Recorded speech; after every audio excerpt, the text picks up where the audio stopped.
Hey, it's Karina Reichman, and you are listening to Comes a Time with Oteil Burbridge and Mike Fenoya. If you're digging the podcast, do these guys a favor and review and subscribe. It means a lot. Be sure to follow the pod on social media, YouTube, and if you're joining for bonus episodes and exclusive content, go to patreon.com/comesatimepod and get on the bus. And now, here's Mike and Oteil. All right. Hey, folks. What up? Welcome back to another episode of Comes a Time, live on location. We're in two totally different places. That's Oteil. And that's Mike. How are you, my friend? I'm good. I'm trying to adjust to my new surroundings too. At least mine will be staying the same for a while, but you're going to keep moving, ain't you? Yeah, get used to the hotel room backdrops. I learned from watching you, man. You were good at cleaning up hotel rooms. And it's funny, I was sitting the opposite way. Now I'm looking out at the beautiful, beautiful Atlantic City waterway here. And it's better than looking at the mirror of myself. You know how I feel about that. But it's so funny, dude. The whole like accepting your reality when you get it. All I needed to do was flip the goddamn chair to this side when I got here, and this whole experience would have been way different. I've had the view of the earth to my back, and I'm just staring at my Cheez-Its and my iced tea all week. I'm like, oh man, I could just look out at the water. So, but I'm excited to be back with you folks. We are here on the Pantheon Network. You can check out our podcast and all their great podcasts on pantheonpodcast.com and listen to them wherever you find your podcasts. And if you're having a good time with us, rate, review, share, subscribe, follow us on YouTube, join us on patreon.com/comesatimepod for bonus content every week. Oteil's going out on a solo tour. I'm on the road like all the rest of the year. So you can find all of our stuff at our socials, and come say hi, come join us.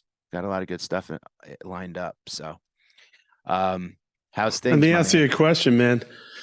Is that microphone you're using, is that the same one you use on your comedy shows for the so you can have your own personal non-COVID mic? Dude, it's funny you say that. I thought about that during the pandemic. I was like, I wish, like, you know how like professional billiards players will come with their own cue, and it's almost kind of like a sexy thing. They take it out and they like screw it together, and Mississippi Slim or whatever the hell, I always thought about like how cool would it be if we had our own customized mics, and I could just come on stage. Like I carry mine in this little thing, but how cool would it be if this was like a bag that looked like a chicken parm or something, and I just unzip it and bang, here comes my mic, and it's got all my shit on it. I have my Connecticut Grateful Dead family sticker on this one. But yeah. Hey man, you're a deadhead. You can zhuzh that bag up like real quick, dude. Totally. I know, mail order. I got a bucket full of stickers here for you. It's 100% true. Let's batik that thing. Let's tie-dye it. Yeah, let's tie-dye it. Send it to Uncle John's Dyes and see if he'll tie-dye my mic. That's a good idea. Custom mics. Because that was a weird thing for a minute. We had to put those little condoms on the microphones, I think, because we thought it kept COVID away. Those little. Well, it's not really over. Like, I'm sure if somebody like coughs real good into your mic, you're going to be like, hey, yeah. I've done, yeah. No, that's happened quite a bit. People licking microphones. What was that guy? The guy licked the microphone. Yeah. I go, nope. That was crazy. Yeah, I did a show where a guy licked the microphone as like a bit in front of me, and I'm like, forget it. No way. And I brought my own. I was like, don't do that anymore, please. And then I brought my own, and I started my set with like, we're not going to be using this one. And I like unclipped it and threw it. And I'm like, that is a mess. But did you have rubber gloves on when you touched it? Just like the girl that opened for me. Just like, yeah. Just disgusting, dude. That. That's where you grab the mic with the rubber glove, and then you take the glove off and put it over in one swoop over the microphone and throw the whole thing in the trash like it's a used rubber. So. Like you're picking up dog shit, basically. Yeah, exactly. Yuck. Dude, it was so good to talk to you. So for the listeners, a lot of times Oteil and I will, when we're on the road, we do these kind of like, I mean, we talk all the time, but like it's these lifeline calls where it's like, as I'm calling you or as you're calling me, I think we're like, oh God, please answer. I need you to talk. I need to talk. And it's like, somehow we know. You answered yesterday. We talked yesterday about, dude, just living in a casino for a week is just easily the weirdest. Oh. So they do these like, they do these giveaways, right? I got to tell you, because this is a funny thing. Like, because I want you to, yesterday I was telling you, I was walking around the casino and it's like you're in a trip. It's like a dirty acid trip. You know what I mean? Like, it's not a good trip. It's a purgatory type trip. I'm walking around and everybody in the hotel is walking by me and they all have 8-inch frying pans, like non-stick frying pans. And everybody's walking around holding them. And I'm like, what's going on here? And everybody's got a frying pan. And then a lady's got 2. And then a lady's walking around and her husband's got like 3 frying pans. And I'm like, what the hell's happening here? I guess they do giveaways at casinos where, like, you know, I don't know why, but a frying pan company thinks it's like a good idea to just give away frying pans, right? So I'm doing the show and I'm like looking out in the audience and people are sitting there with like frying pan boxes on their laps and shit. And I go, what the hell is going on with these frying pans? I'm like, you're all hammered on like big blue drinks and you're losing your money. Why would the casino want to give you guys like weapons to beat the shit out of the machines that are taking your money? And I don't know, I could picture it like a frying pan sitting on the table. You just lost $1,000 at the blackjack table. I'm probably going to want to hit the guy that was dealing, you know? So I'm in line to get coffee this morning, Oteil. The woman in front of me she turns around, she goes, I saw your set last night. And I go, thanks. She goes, you know, I felt kind of like, you know, what's the word she used? Not triggered. I felt like, God damn it. What was the word? Basically, she's like, I was offended by your set last night. And I'm like, offended? I'm like, what did I? Oh. And she goes, you know, I work in another casino in hospitality. And, I, you know, when you were making fun of the frying pans, like I give away those frying pans at my casino. So I just thought it was a little bit rude that you know, made fun of like what I do for work. And I was like, what the fuck? I like called her out. Someone else in line goes, dude, I was at the show and who cares? That was hilarious. So it turned into this thing. And I'm like, you got offended about a frying pan joke? Like, are you serious? And she's just like, I don't know. It's like what I do for a living and I take it really seriously. And like, we don't get to choose like what companies give away things. Like sometimes we give away crock pots. Sometimes we give away luggage. I'm like, you took it personal that I think it's weird as shit that people are walking around carrying frying pans at a casino. And she goes, yeah, now that I hear you saying it, it's a little silly that I took that to heart. And I'm like, I didn't know you were in the, like, get over yourself, you know?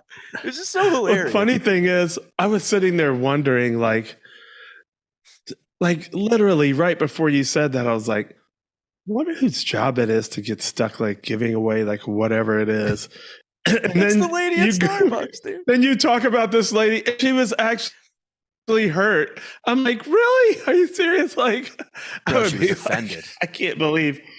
What is it this week? Oh, it's toenail clippers. Whatever. Whatever. You know, like, whatever.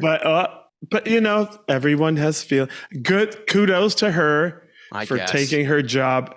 You know what I mean? Because don't you always hate the person that's like the disgruntled whatever? And it's like, man, if you hate this job, just quit. Or dude. I don't know. You like. So I guess I should be glad that she really is like putting her heart into her job. I guess so. Yeah. I was at Mohegan Sun recently doing shows and people were walking around with like probably 3-foot high air humidifier things, like those Dyson, like the fans that turn or whatever. And they were giving those away. So people are walking around with like a basically carrying like a Christmas tree around. Like, I just don't get it. Like, I like unencumbered. Like, I want my keys, my wallet, my phone, a pack of gum in my pockets. I don't want to carry around a fucking oscillating fan throughout the casino. It's just such a weird thing, you know? But yeah, she was like, I felt like you were attacking me with your, and I'm like, get over it. I didn't even know you were here, lady. So you need to spend less time online. But kudos for putting your heart in your job, honey. You know what I wanted to say? So don't come tonight, because I'm literally going to make fun of you today. Oh, no. Get personal. Oh, my God. I used to hate the casinos, but now I love it. There was some show, I can't remember the name of it. It was a stupid network television show. And it was, I think it was called Casino. James Caan was the star. But basically, the whole premise of it was showing you how they're surveilled. It was all about surveillance. Oh, okay. And how many cameras and the teams and how it works. And so you had the different dramas going on, different intrigue. But after that, I started, when I was in the casino, I was like, as far-fetched as whatever Hollywood as some of this is, it is surveilled this way. Like, yeah. So it made me kind of look at it through those eyes. And when I put that together with my Colonel Bruce eyes, which are always like casinos and airports, like that's where the ETs are going to try to blend in. Yeah. Because it's easier. Like, I'm always looking. Now I'm kind of maybe morbidly, if not in some other way, fascinated by it. It's just like, it's such a people show. It's like, if a ET came here, a casino would be one of the first places I would take them. That and a professional wrestling show. Just like, if you want to see Earth, man, this is the deal. I'd bring one to a Costco. and Costco. Yeah, just be like, look at how weird we hoard. I need 78 rolls of toilet paper, or else I can't sleep at night. Like, it's just insane. Yeah, dude, I'll tell you. I think Costco is also it's like one of those things, like a casino too, where there's like, it eliminates all like any feelings of tribal superiority. Like the most redneck thing or what, it doesn't matter who it is. A Costco just equalizes all of it. It totally equalizes. It is the great equalizer. That's so true. Like, yeah, you could be the most far left woke person or literally QAnon, and you're like, oh, wow, I could get 300 K-cups for $40. Like, that's pretty great. And you look to the left and it's like, yeah, no, that's an excellent deal.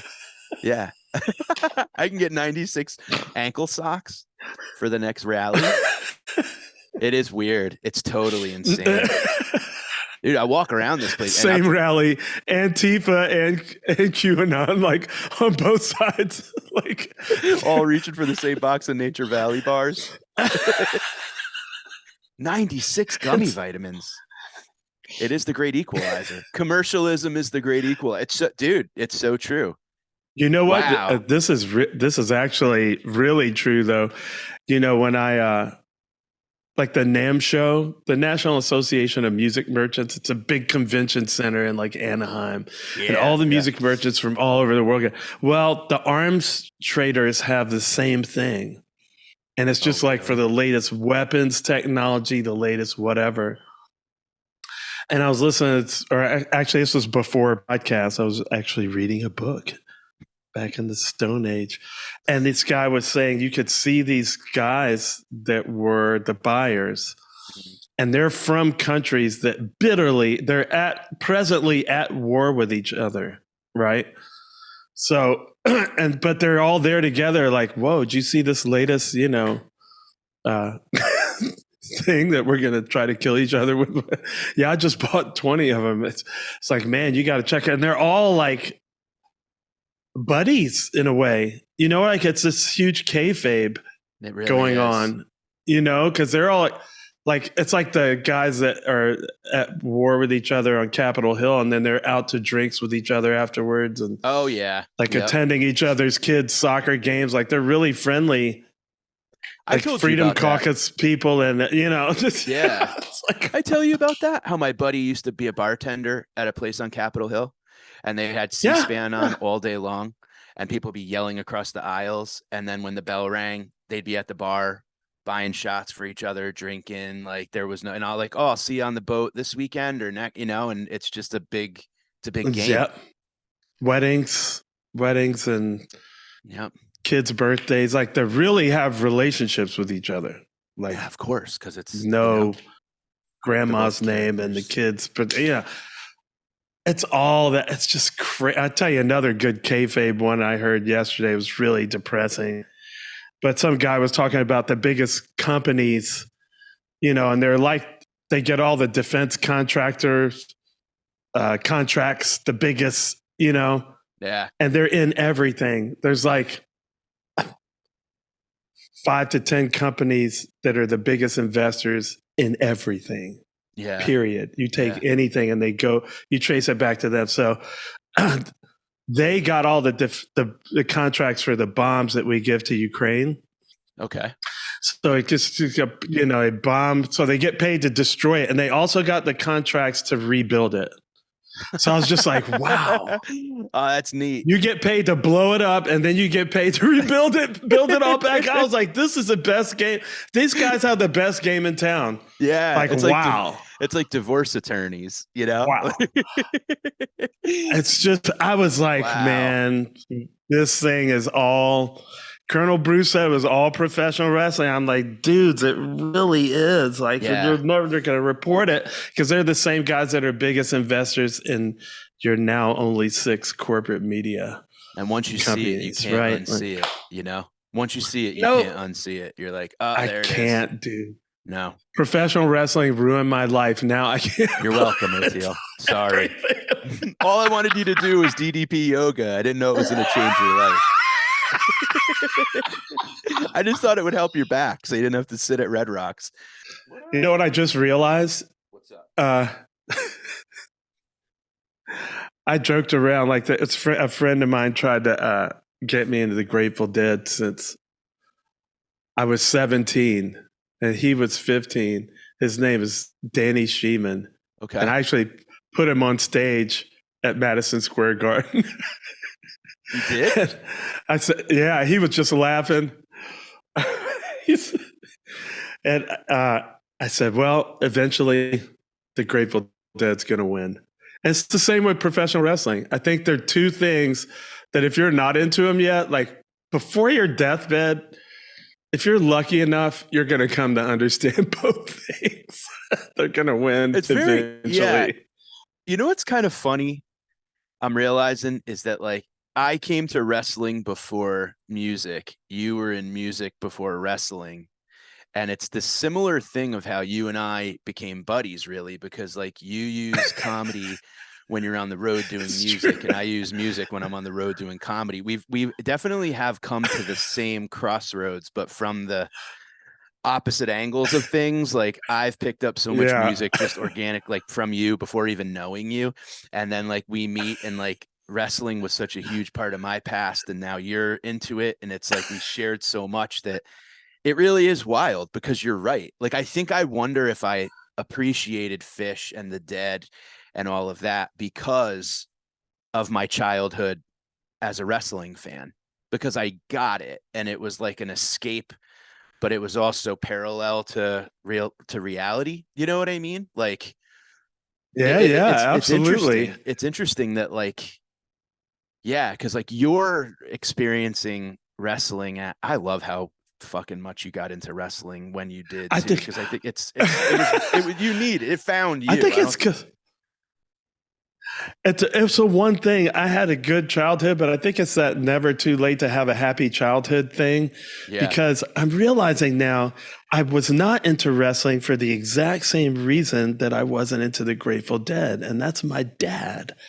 I don't want to say too much stuff from my dad, because he gave me the best things. Like I wouldn't have got the jazz, but I also wouldn't have got the disdain, or maybe the condescension about other forms of music without the jazz. You know, I got that part too.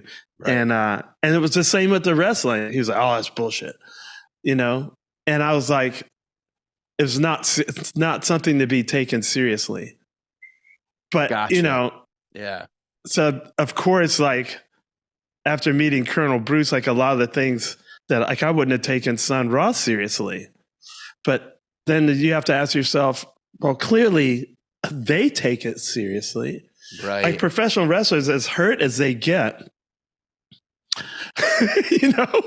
they're serious about this shit, man. You don't hurt yourself that much over and over and over and over and over again for why? Of course, that's me. I'm just curious, like, which I also got from my dad. But it's funny, like now I'm looking at things different, older, and many times through my kids' eyes.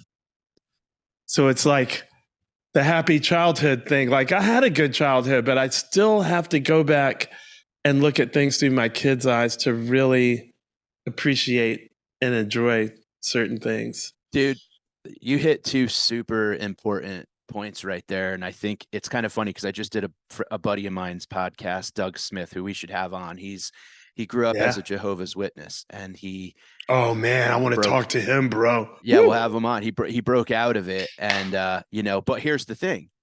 He's a father now, and I was talking to him. It's interesting how you go, because your dad said, it's bullshit.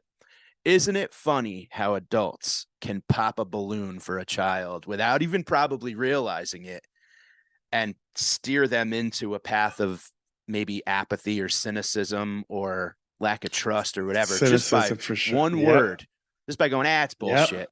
But you're looking at it with awe and wonder, and like, these guys are superheroes, these wrestlers. To me, I was like, holy shit, that's, and my uncles were into it, and they'd bring me to go to New Haven Coliseum and see wrestling and stuff like that. But then you get that like, it's fake, it's bullshit, whatever. And it ruins it for you, right? And then you have to kind of almost like rebuild that wonder. Now, I was talking with my buddy Doug, and he's a dad, and he said his kid has just found heavy metal, like on his own, found heavy metal, his like young child. So his kid is like, Dad, you ever heard of Judas Priest?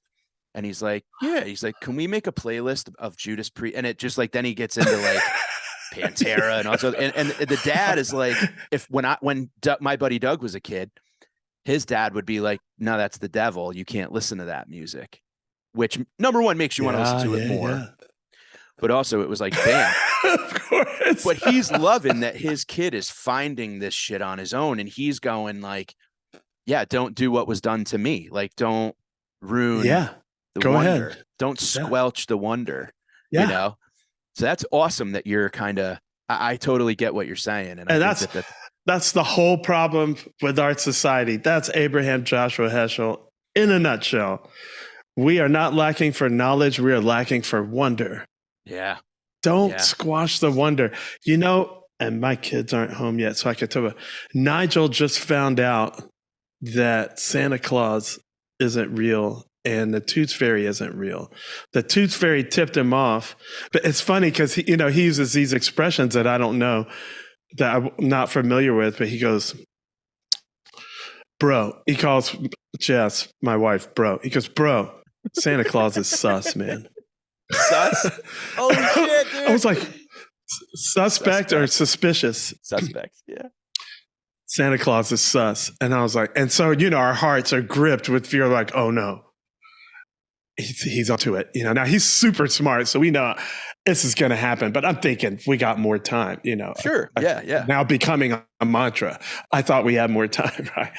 But he knows. So I was like, okay, how do I deal with this? Because now if he tells his best friend, Vincent's screwed, and they are soulmates. I've never seen two people closer, right? So I'm texting with Vincent's mom. I'm like, oh boy, what heads up. So I told him, he said, so you and mom have been buying all this stuff? I said, look, the point of Santa Claus, it's all about the wonder. This is why I'm taking this divergent tangent. Sure. Everyone. Yeah. Is I said, Santa Claus gives, and when he gives, it makes people happy, and that's magic, and that's not fake. It's not a lie. That's real. And so the story of Santa Claus is for us to learn to be Santa Claus. So when you give someone anything, it makes them happy. And that's magic. That's like the strongest magic trick you can do. So, I'm sitting here like I'm just thinking on my feet, man. Yeah, that's actually kind of beautiful improv. Yeah, right there. I was like, that's good, Oteil. Go. And again, this is like improv. It's not me. This is the magic. It's coming. I don't know who's putting these ideas in my head, but I've like, Nigel put me on the spot and I just like, boom. Yeah. And I like it. Right. And he was like, cool with that. He's like, all right, that makes sense. I was like, but you cannot tell Vincent because so I texted his mom and she was like, oh yeah, Vincent kind of got a whiff of this. And he's like, man, I'm a believer on Santa Claus. And she's like, he ain't letting go. He's like, I'm not jeopardizing the presents. And I think that's the way to go. Like, hell yeah, dude. Don't ruin ruin like, this magic. Yeah, this magic has been working for a long time. Why would I? I'm not messing. I don't care what he says. How funny is that too, Oteil, that like you just said two best friends, you've never seen them closer. You've never seen any two people closer. Yet Nigel's like, yo, this is sus. And he's like, no, I'm a believer. Isn't it great? Two best friends, two different sides of the coin. Like how different we all are. Wow, that's hilarious. I think Vincent probably might give you like left brain, yeah, it's us too, but right brain, because it's we got magic, it's good. Yeah. And yeah, I'm not fixing it if it ain't broke, dude. Yeah, dude. No way. I'm totally, I remember because I was, before this whole elf on the shelf thing, and I learned on the school bus that there was no Santa. And I was the oldest of four, so I kind of had to keep that going forever. Oh boy. I had to pretend for time. Until I was like basically in college. Because but don't we all though? I loved it. I thought it was great. It was like that was one of the benefits of being so much older was that like they kept me young because I like watching the wonder in them, and my siblings. Like they would come wake me up and be like, Santa came. And I'm hungover. You know what I mean? Yeah, like dude. I went out drinking with my buddies that night. And it's just like, oh, fuck. Yeah, you still believe? All right, let's go. And it was kind of like, it was interesting. But yeah, that's the wonder is what keeps it fun, dude. The wonder is what keeps it and fun. Also you think about like, what is I was thinking about like, why do we just lie to our kids so much? Why is it? And I was thinking, well, there's some things. Okay, do not show me this message again for this device. Sorry, my audio interface keeps trying to switch. I don't know what's going on with that, but it keeps trying to switch. I just have to keep telling it no. Okay. But I was thinking, like, why do we have to lie? There's certain things like, can I really explain to Kavi like how painful childbirth is? Like, there's no. Right? I mean, even if she was 16, like, I mean, I just, and some things you can't, like when Nigel had to go get a shot, they were like, don't say the word needle because we don't want him thinking about needles. We're just going to deal with it when it happens. Yeah. Right. And I was like, okay, so I'm going to blindside him. But, it's like some things you feel like you're really not doing them a disservice lying to them about it. And then if you also have the wonder thing on top of it, I don't know. I think too much. But I'm like, why am I lying to my kid? Because I did cross that thing. I was like, do we have to do all this Santa Claus bullshit with the kids? I don't like lying to them. Yeah. That's how I felt before, right? And then my buddy Arthur comes over as Santa Claus and he stands outside and shakes the bells. Yeah, the kids lose their minds. Like we have their cousins over, and it's just like, it's great, man, because it's how big their imaginations are. Yeah, I'll just come over next time. Next time Nigel needs a vaccine, I'll just come over dressed in like a life-size needle costume. And it's like, hey, I'm Pinchy. I'm sure they got to make wonder into like a needle phobia. Like, hi, I'm Pinchy the needle. we're going to have fun today. I'm going to penetrate your veins. Woo! You know, there's certain shit where you just got to go, yo, this is going to hurt. You know what I mean? I grew up with parents that like my mom would be watching me get a needle, Oteil, and I'd see her go like this. Like cringe for me. Thanks, Mom. And I'm like, what the fuck? And the next thing I know, I'm fainting on the ground. I'm on the ground, and I'm like, what? I'm like, somehow that hurt my mother, and she's over there. Like, what the hell's going on here? Like, I wish my mom had like learned that to be like parenting 101 is like poker face. Like, don't show. Oh, Jess does that to me all the time. She's like, dude, if you freak out when they get hurt, how am I going to tell them not to freak out? He's always like, you got to fake it, dude. Like, seriously, put a lid on it. Learn to fake it. I've got it now, but like when Nigel was young, it was hard. I'm a hothead, and if I spill something, I'm like, oh God, Yeah, I grew up around people that like if you went near the corner of a sharp table, they would go, oh! Like they would make that noise, like they would go like, oh! and that would make you go like, what? And then you're out of your flow state, and you go, what? And then you fall off the bike and whack your head on the corner of the table, but it's their fault. Exactly. I'd have been fine if you just hadn't freaked out. If you just shut up and leave me, cut it out. Stop being preemptively terrified of life. Like you just shouldn't be around children. Let me fall. Let me whack my head. It's going to be okay. But I know, but it's so hard because I see Nigel like, just literally a millimeter from death perpetually throughout the day. And you're just like, So I don't like, unless he's literally about to kill himself, I don't scream at him all the time, but it's like riding a roller coaster. It's really, it's impossible. I don't know how they ever thought that they were going to ban alcohol. What a ridiculous, preposterous, just utter poppycock. Like, how do you think people would have to stop having children altogether? You just need to change the presentation of your fear. You just have to, instead of going, oh, you have to go like you have to somehow like condition yourself to like make it a pleasant noise for the child. You know what? I actually have done it. It's me sucking on a vape pen. Every time I do, it's like, oh, that's great. Now, every time your kids ever hear a vape pen, they're going to go like have a little mini panic attack. Like, oh shit, what's that?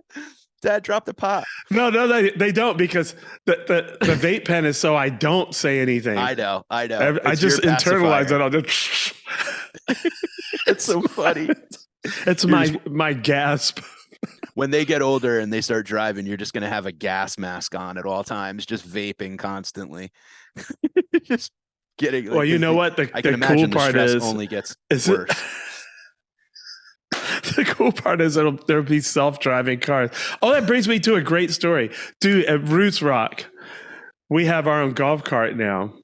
So you go, there's like from the cabin to the main part, you eat and do all the lessons. You take these like gravel roads that go like up past all the really nice cabins. Yeah. And on the other side's glamping, and black bear running across a deer. No shit. With rabbits. I mean, dude, it's totally crazy. So we're driving the golf cart, and of course Nigel and Kavi are like, I want to drive the golf cart.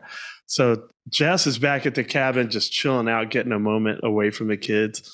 And I'm going down to have, deal with food and teaching and whatever. And there's this huge field there where the tents are around the perimeter. And that's where you see the black bear run across. And I was like, Nigel, you could just go for it in this cart, in this field. Like, what the heck? So he's driving around the cart. He's like having a blast, He ends up driving us back to our cab, all the way back to the cabin. Like, I did it with just me and him. Like, he got pretty good. So next time we went down, Kavi was like, yo, I want to drive the cart. And I was like, oh, Kavi, your legs can't reach. She's like, the hell they can't. So she's like, look, she gets in the front seat, and she's basically kind of standing with her butt up against the seat, but her feet can totally reach, and it's not like unsafe. And I was like, okay, go for let's go for it. I got the best video of her like starting to get comfortable, like going from being scared to starting to get comfortable to flooring it. Oh, like, man. Really? And Butch Trucks' daughter, Melody, got a 7-minute video that she just sent me of after she was comfortable. And she's just, it's like one of those movies, like a Benny Hill or something. Yeah, you know? totally. A Benny Hill show, and she's just tearing around. Oh, dude. She's got one arm out the window, fixing the mirror. Bro, looking one direction, going the other. You know, I'm like, she's doing like open palm turns and shit. Wow, dude. Bro, I got to see that. It was one of the best daddy-daughter moments. On my deathbed, I'll be thinking about that giggling, man. It was so good. And it's just that open field of life. That's the thing that we all need, is to remember that there's that kind of go for it. Like, it's okay. You're going to fall. You might hit a tree or whatever. My uncle, it reminds me of a thing. My uncle, he had a riding mower. There's something about, even as an adult, driving golf carts and mower. Like, I have a car, but I love a riding little thing. Like, it's amazing. A go-kart is like, I'd go do that now if I could, you know? But I remember my uncle had a riding mower, and I was like, you know, he was like, your turn to drive it, you know, and he got me on it, and I'm riding it and whatever. And like, totally wasn't paying attention when he was giving me the directions of like, this is how you start, this is how you stop. When I was a kid, I just heard myself going, pay attention, but I never heard anything. That's me. I heard myself telling myself to pay attention, but I never paid attention. My whole life, that was all I heard was me. We were paying attention to ourselves, telling ourselves to pay attention, but we were never paying attention. And one time, so I was riding the mower, and I was heading towards his deck, and I didn't know how to stop. And he's like, stop. And I didn't know how to stop. And Oteil, I went like this. Let me see if I could do it in this chair. I was riding the mower, and then all of a sudden the deck just came at me, and I just like kind of lowered, and the deck, and now I'm just laying under the deck on the riding mower, and I'm hitting the foundation of the house. And he's like, dude, and I had to like weasel off. He's worried that you weren't decapitated. Jesus. I just ran right under the deck, and I was like, Uncle Bill, I can't. And but yeah, I didn't have that wide open. Now flashback to yourself 3 minutes ago going, the kids are going to hurt themselves. And I'm like, is he decapitated? I'm under the deck. Oh my God. Oh my God. I have nails in my eyes and shit. Oh. Yeah, it's terrifying. That's why I don't think I could have kids. I mean, honestly, I think that's one of the reasons why No, you could do it. It's so funny, especially being a comedian. Dude, I swear to God, I'm going to try to like talk you guys into adopting before it's all over, because the amount of material that you will get is absolutely... So, there's so many times a day I go, I wish I was a comedian. It's priceless. Well, dude, you know one who needs material, so please write it down and send it to me. I'm out of material. I will. I'll just feed you. I try to keep. I need to get those glasses that are made by Ray-Ban, where you could. Yeah, they're connected to Facebook. Yeah, and you could just press a button and take a video. Because so many times I would send it to you, man. It's just so good. Like, and now I know, like, for instance, I know I screwed myself teaching them to drive on the golf cart. They're both good at it. Yeah. Because now they're going to steal the car way earlier. Yeah. Like 9, 10, 9, 10. And Nigel knows stuff about the Tesla we don't know. Just yesterday. Yeah. He was like, oh, have you done the submarine thing? And me and Jess are like, the submarine thing? What the hell is that? He says submarine mode in the Tesla. So it's underwater. We're like, you could take the Tesla underwater? He goes, no. It's just on the inside. When you're like on the inside, you put it in submarine mode, and it makes it look like you're in a submarine when you're driving. And so Jess and I are looking at each other going, that's terrifying. And this is why I can't get the self-driving software, because he'll be to North Carolina. He'll just tell the car, take me to Bupas. And just all of a sudden, he'll be halfway to North Carolina before we look on the phone and be like, hey, what are you doing in South Carolina? Dude, that's hilarious. And he's like, bro, your app is sus.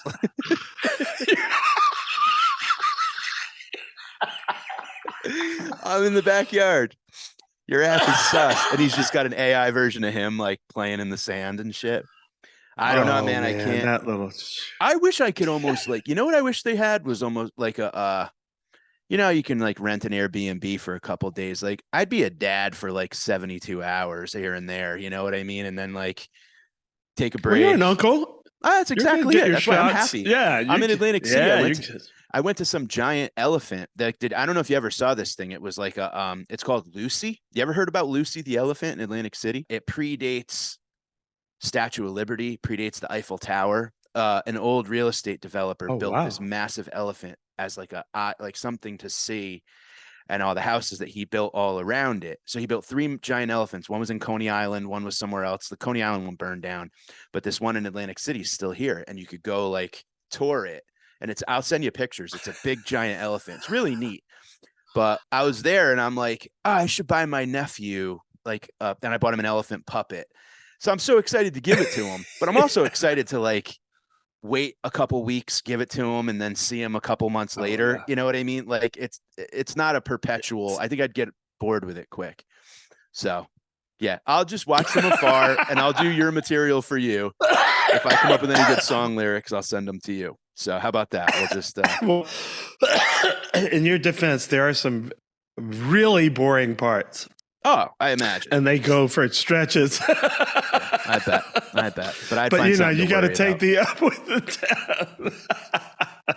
Dude, we gotta continue this conversation. We have a guest coming on soon, but thank you everybody so much for listening. Dude, I like that new set. You look fantastic. That's a great new setup. Then it looks good. You look like you're in a podcasting cave. We're gonna do a quick ad. You should see the picture of it. It looks very ghetto when you're not from this love perception viewpoint. Is reality, dude. It's great. Atlantic City is beautiful right now to me. So obviously perception is reality. Thank you guys so much. We're gonna do quick ads and then we will catch you next time. Again, rate, review, subscribe, join us on YouTube, join us on Patreon. And we will catch you on the flip. Peace out, everybody.